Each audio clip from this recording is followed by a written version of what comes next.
श्री स्वामी समर्थ. नसे शास्त्रविद्या कलादिक काही, नसे ज्ञान वैराग्य ते सर्वताही. तुझे लेकरू मी अहंता मनाला, समर्था तुम्हाविन प्रार्थो कुणाला. या वाक्याची प्रचिती देणारा आजचा खूप रोमांचक असा अनुभव आहे. हा अनुभव ऐकताना आपल्याला कळणार आहे की महाराजांची सेवा कशी करायला पाहिजे आणि महाराज कशी परीक्षा घेतात आणि आपण जर परीक्षेमध्ये जर नापास झालो तर आपण स्वामींना सोडत असतो. या ताईंनी देखील असंच केलं, पण कुणीही या ताईंसारखी चूक करू नये या हेतूने ह्या ताईंनी आजचा अनुभव आपल्यासोबत शेअर केला आहे. चला तर मग या अनुभवाला सुरुवात करूया. तत्पूर्वी तुम्ही जर आपल्या चॅनलवरती नवीन असाल तर सबस्क्राईब करायला विसरू नका, कारण असेच रोज स्वामी आईंचे नवीन नवीन अनुभव या चॅनलवरती येत असतात.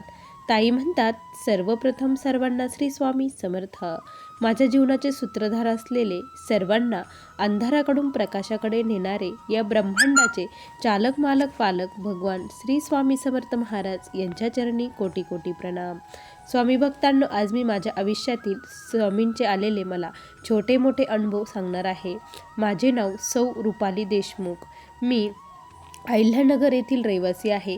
मी ज्या चुका केल्या त्या चुका माझी कुठलीही ताई बहीण करू नये या हेतूने आज मी हा अनुभव येथे सांगत आहे. स्वामी भक्तांनो, गेल्या 5 वर्षापासून मी स्वामींच्या सेवेमध्ये आहे. स्वामी भक्तांनो, मला सांगायला आनंद होईल की मी स्वामींच्या सेवेमध्ये कशी आले. स्वामींच्या सेवेत मी अशी आले की माझ्या जे मिस्टर होते ते खूप डिप्रेशनमध्ये चाललेले होते, कारण त्यांचं जे ऑफिस होतं तिथे ऑफिसमध्ये त्यांना खूप वरिष्ठांचा त्रास होता आणि ते खूप डिप्रेशनमध्ये चालले होते. आणि त्यांची जी एक फ्रेंड होती ती आमच्या घरी जेवणासाठी आलेले होते. त्यांचा मित्र आणि ते दोघे आलं होतं. आणि मग ते माझे मिस्टर मला कधीच सांगत नव्हते की त्यांना काय टेन्शन आहे काय, पण ते घरामध्ये देखील चिडचिड करत असायचे. त्यामुळे हे यांच्या बिहेवियरमध्ये असं अचानक का बरं चेंज होतो मला असं वाटलं, म्हणून मी त्यांना सहज विचारलं. तर त्यावेळेस त्यांनी मला सांगितलं की तिथे त्यांना खूप त्रास आहे, खूप टॉर्चर करतात आणि मानसिक टेन्शन त्यांना खूप आहे, मानसिक काम जास्त आहे असं त्यांना तिथं मला त्यांनी सांगितलं. आणि त्या म्हटल्या की वहिनी, तुम्ही महाराजांची सेवा करा, घरामध्ये जे काही तुमचे भांडणं वगैरे होतात ते होणार नाही. त्यांनी मग मला स्वामींच्या सेवेविषयी सांगितलं. आणि मग त्यांनी मला काहीच माहीत नव्हतं स्वामींची सेवा कशी करायची काय. त्या म्हटले तुम्ही महाराजांचं तारक मंत्र, त्यानंतर हे करा म्हणे, तुम्ही महाराजांचं नामस्मरण, स्वामीचरित्राचे पारायण, अशा छोट्या मोठ्या सेवा तुम्ही सुरू करा असं म्हटले. मग माझ्या मनात तेच राहिलं की नाही, आता आपल्याला स्वामींची सेवा करायची आहे. मग एक दिवस मी आवर्जून मठामध्ये गेले. मला माहीतही नव्हतं मठ कुठे आहे. मग मी गुगलवरती टाकलं की स्वामींचं इथून मठ कुठे आहे, आणि 4-5 किलोमीटर अंतरावरती स्वामींचा मठ होता. मग मी, माझी मुलं आणि आम्ही गाडीवरती गुरुवारी मठामध्ये गेलो. तिथे गेल्यानंतर इतकं छान वाटलं की औदुंबराला प्रदक्षिणा घातल्या. काहीच एक माहीत नव्हतं कसं करायचं काय, पण तेथील बायकांना विचारून सांगून त्यांनी सांगितलं की औदुंबराला सुरुवातीला प्रदक्षिणा घाला, पाय धुवा, औदुंबराला प्रदक्षिणा घातला, त्यानंतर महाराजांना त्रिवार मुजरा करा आणि तुमची जी काही इच्छा वगैरे असेल तर त्यासाठी तुम्ही आला असेल तर एक श्रीफळ घ्या, 11 रुपये दक्षिणा घ्या, त्यानंतर खडीसाखर, एक फूल घ्या आणि महाराजांना ते अर्पण करा. तुमचे जे काही समस्या अडचणी असतील ते सर्व काही महाराजांना सांगा असं त्या ताई म्हटल्या. आणि मग मी तसंच केलं, एक श्रीफळ वगैरे घेतलं, सर्व काही त्यांना सांगितलं. त्यानंतर मग मी हळूहळू मठामध्ये जाऊ लागले. मला खूप ओढ लागली की मला असं वाटायचं मी रोज जावं, पण मुलांच्या शाळेमुळे सर्व काही बघायचं त्यामुळे रोज जाणं होत नसायचं. पण गुरुवारी आवर्जून मी जात असे, कारण तिथे एक गुरुवारी मार्गदर्शन होत असायचं आणि ते मार्गदर्शनातून खूप छान वाटायचं.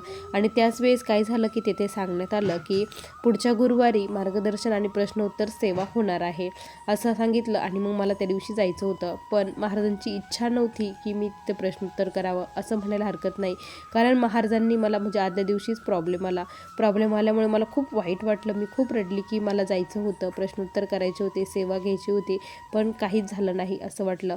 मग त्यानंतर आता परत ते सर कधी येणार या आशेने मी तिथे बसली होती. सेवेकरांना विचारत होती ते सर पुन्हा कधी येणार. ते म्हणे ते महिन्याच्या 4थ्या गुरुवारी येत असतात, तुम्ही पुढच्या वेळेस या म्हणे ताई असं म्हटले. आणि मग मी तसंच केलं की नंतर पुढच्या गुरुवारी मी गेले, पुढच्या महिन्याच्या 4थ्या गुरुवारी गेले आणि तिथे मग मी प्रश्नोत्तर सेवा केली. त्यांनी आम्हाला सांगितलं की तुमच्या घरी जे काही तुम्ही देवपूजा करता त्यामध्ये तुमच्या घरामध्ये देवघर देवारा व्यवस्थित नाही असं सांगितलं, कारण आमचे जे कुलदैवत होते ते आमच्या घरी होते आणि मी नोकरी सुट्टीनिमित्त आम्ही इकडे आलेलो होतो, त्यामुळे आमच्या गावी ते होतं. आणि मग मी त्यांना सांगितलं गावी आहे सासूबाई ते करतात. तर मग तुमची कुलदेवते कोणती आहे विचारलं. मला ते काही सांगता आलंच नाही माझी कुलदेवता कोणती आहे. मग मी घरी आईंना फोन केला तर आई म्हटल्या की आपली कुलदेव ही तुळजाभवानी आहे आणि कुलदैवत हे खंडोबा महाराज आहे. मग मी त्यांना सांगितलं की आमच्या आई. ते म्हणे तुम्ही इथे राहता, तुम्ही तुमच्या आईची सेवा करत नाही, वडिलांची सेवा करत नाही आणि दुसरे देव कसे प्रसन्न होतील. आणि तुमच्या घरामध्ये एक अपघाती मृत्यू झालेला आहे, तो पितृदेश देखील दोष तुम्हाला लागलेला आहे. त्यासाठी रोज तुम्हाला पंचमहायज्ञ हे करावं लागेल.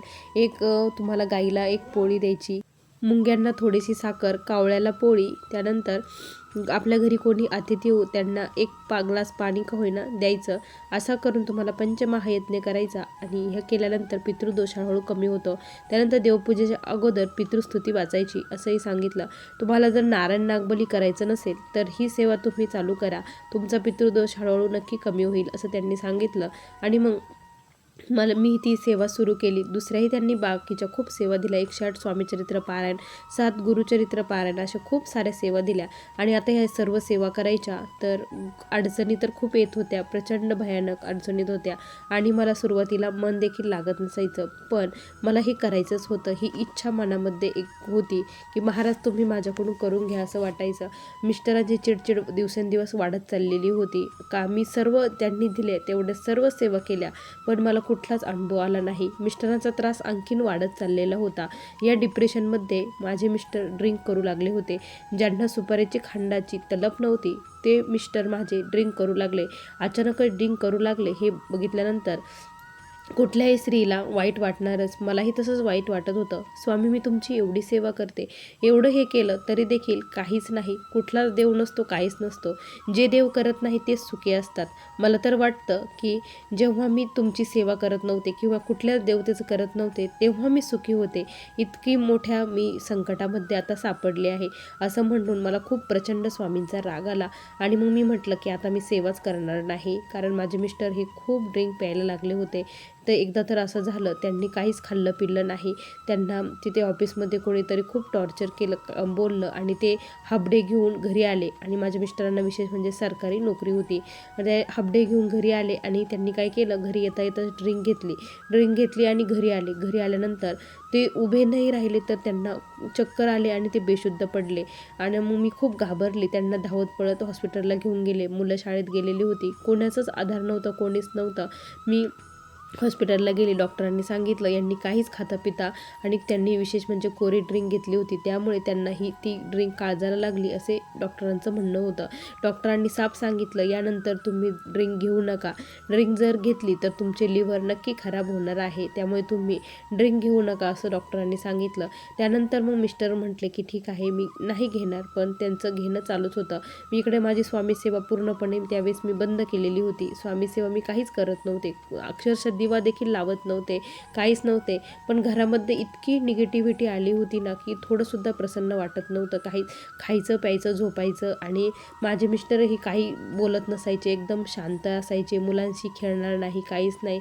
मुलांना खायला आणणार नाही, माझ्याशी प्रेमाने वागणार नाही. थोडं आपण काही बोललं तर भांडणं होणार, ते मला मारहाण करणार. अशी इतकी बिकट परिस्थिती आमच्यावरतीही चालू होती. कोणीही म्हणणार नाही की यांना सरकारी जॉब आहे आणि यांचं घर खूप सुखी आहे, खूप समाधानी आहे. जे म्हणतात ना ती सुख शांती, तीच आमच्याकडे राहिली नव्हती, तीच आमची हरपून गेली होती. यामध्ये जवळपास 1-2 वर्षाचा काळ असाच गेला की मी स्वामींची सेवा केली नाही. पण म्हणतात ना की महाराज ज्यांना आपल्या हाताला धरतात त्यांना कधीच सोडत नाही. पुन्हा स्वामींना मला त्यांच्या सेवेत आणायचं होतं. आणि मी जी परीक्षेमध्ये असफल झाली होती, स्वामी त्यावेळेस माझी परीक्षा बघत होते. मी स्वामींवरती विश्वास ठेवला नाही. माझ्या स्वार्थासाठी मी स्वामींची सेवा करत होते असं म्हणायला देखील हरकत नाही. स्वार्थापोटी मला इच्छा पूर्ण झाली नाही म्हणून मी महाराजांना सोडून दिलं. पण महाराजांनी मला कधीही सोडलं नाही, माझ्या सदैव पाठीशी राहिले, माझ्या मुलांच्याही पाठीशी राहिले. आणि स्वामी भक्तांनो, आता ह्यावर्षी 5व्या वर्षी काय झालं की मागच्या वेळेस जेव्हा आपलं स्वामी जयंती असते आणि त्यावेळेस मठामध्ये खूप मोठा हे असतो, सप्ताह असतो, त्याच दरम्यान काय झालं, स्वामींच्या प्रकट दिनाच्या वेळेमध्ये मला असं स्वप्न पडलं.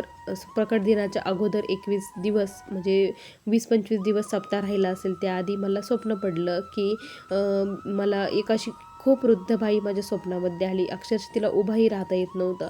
ती माझ्या स्वप्नात आली. पहाटेची वेळ होती आणि ती मला म्हणू लागली की मला हे दे म्हणे, 11 रुपये दे म्हणे, माझा प्रकट दिन आहे, असं ती मला म्हणत होती. आणि मग मी तिच्या हातावरती 11 रुपये दिले आणि मग ती निघून गेली.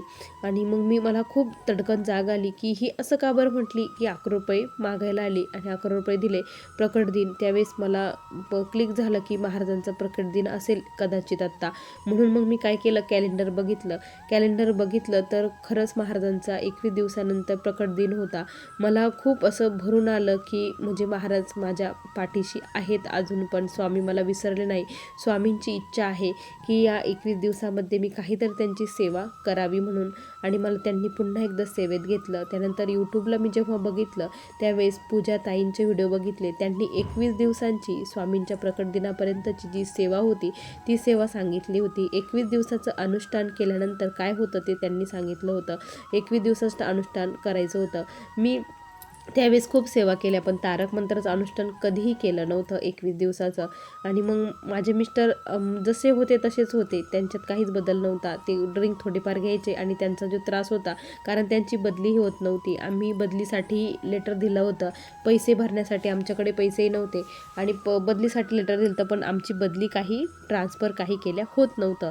त्यावेळेस काय झालं, स्वामी भक्तांना मग मी 21 दिवसाची ही सेवा करायला सुरुवात केली, अनुष्ठान करायला सुरुवात केली. पुन्हा एकदा महाराजांची माफी मागितली. महाराजांच्या मूर्तीवरती, फोटोवरती अभिषेक केला, पंचामृताने अभिषेक केला, महाराजांची पुन्हा प्राणप्रतिष्ठा केली. त्यानंतर पुन्हा एकदा सेवेला लागले आणि खूप छान वाटू लागलं. घरामध्ये प्रसन्न कोणीतरी आल्यासारखं वाटायचं आणि अचानक चंदनाचा प्रचंड सुवास दरवळू लागला. 21 दिवसाचं अनुष्ठान रोज मी 21 वेळेस तारक मंत्र म्हणू लागले. एका ग्लासमध्ये पाणी घ्यायचे, त्यामध्ये माझ्या उजव्या हाताचे 3 बोटं बुडवायचे आणि त्यानंतर 21 वेळेस तारक मंत्र मी बोलू लागले. 21 वेळेस तारक मंत्र म्हणायचे आणि ते भारीत झालेले तीर्थ घरामध्ये सर्वत्र टाकायचे. त्यानंतर सर्वांना पिण्यासाठी द्यायचे, माझ्या मिस्टरांच्या बॉटलमध्ये द्यायचे आणि थोडंफार असं असलं तर भाजीमध्येही टाकायचे. ती भाजी मी कधीच फेकू दिली नाही. मी जरी राहिली तर संध्याकाळी खायचे किंवा दुसऱ्या दिवशी सकाळी खायचे, असं मी करू लागली होती. आणि मग माझ्या मिस्टरांची ड्रिंक हळूहळू करून सुटली. 21 दिवसामध्ये स्वामी भक्तांनो, जे अशक्य होतं, जे एवढ्या दिवसात मी स्वामींना मागत होते, ते स्वामींनी मला कधीच दिलं नाही. पण कदाचित त्यावेळेस माझी योग्य वेळ आलेली नव्हती. महाराज माझी परीक्षा घेत होते, पण मी त्या परीक्षेमध्ये असफल झाले. माझी आत्ता योग्य वेळ आलेली होती. स्वामींना मला आत्ता ते द्यायचं होतं, म्हणून स्वामी हे करत होते. आणि त्यानंतर स्वामी भक्तांना 21 दिवसामध्ये खूप सारे चेंजेस, खूप सारे बदल मला दिसू लागले. मी तारक मंत्र म्हणताना खूप एकाग्रतेने म्हणत होती. डोळे बंद करायची आणि महाराजच माझ्या पुढे बसलेले आहे असं मी फिलिंग करायची. त्यानंतर प्रत्येक अक्षर मी हे फील करायची की त्याच्यामध्ये काय सांगितलं आहे आणि डोळ्यातून पाणी देखील यायचं की खरंच महाराजांची लीला अगद आहे. महाराज प्रत्येक क्षणोक्षणी माझ्यासोबत होते असं मला वाटायचं. आणि मग मी 21 वेळेस ते म्हणत होते. 21 दिवसामध्ये प्रकट दिनाच्या अगोदरच स्वामी भक्तांनो काय झालं की माझ्या मिस्टरांची ट्रान्सफर लेटर आलं.